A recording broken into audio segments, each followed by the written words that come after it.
राष्ट्रसंत तुकडोजी महाराजांच्या पंढरपूर वारीची परंपरा जपत परतीच्या प्रवासात अकोटमध्ये चरण पादुकांचे भक्तिभावाने स्वागत करण्यात आले। मुणगावकर परिवाराची 40 वर्षांची परंपरा आजही अखंड सुरू असून हजारो भाविकांनी दर्शनाचा लाभ घेतला। अखिल भारतीय गुरुकुंज आश्रम मोझरी येथून दरवर्षीप्रमाणे यंदाही राष्ट्रसंत तुकडोजी महाराजांच्या चरण पादुका आषाढी एकादशी निमित्त पंढरपूर वारीसाठी रवाना झाल्या होत्या।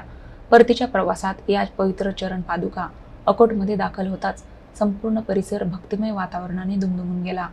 गेल्या 40 वर्षांपासून रविदादा मुणगावकर यांच्या निवासस्थानी चरण पादुकांचे पूजन करण्याची परंपरा अखंड सुरू असून यंदाही भाविकांनी मोठ्या श्रद्धेने दर्शन घेतले। त्यानंतर मुणगावकर यांच्या निवासस्थानापासून नरसिंह महाराज मंदिरापर्यंत टाळ मृदुंग भजन, हरिनामाचा गजर आणि पालखी मिरवणुकीत भाविक मोठ्या उत्साहाने सहभागी झाले। कीर्तनकार काळे महाराज यांनी राष्ट्रसंतांच्या विचारांचा संदेश दिला। यावेळी प्रचार प्रमुख गोपालदादा व सहकार्यांचा सत्कार करण्यात आला।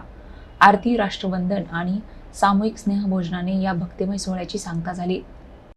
तुकडोजी महाराजांच्या चरण पादुका ज्या राष्ट्रसंत तुकडोजी महाराजांनी लाखो किलोमीटरचा, करोडो किलोमीटरचा प्रवास आपल्या हयातीमध्ये केला, त्यांच्या पावलांनी जे चालले त्या पायामध्ये ज्या त्यांनी खडाऊ घातल्या त्या खडाऊच म्हणजे राष्ट्रसंत तुकडोजी महाराजांच्या चरण पादुका आहेत। त्या प्रत्यक्ष भगवंत स्वरूप दर्शनाकरता सर्व दर्शनार्थ्यांच्या दर्शनाकरता या ठिकाणी उपलब्ध झाल्या।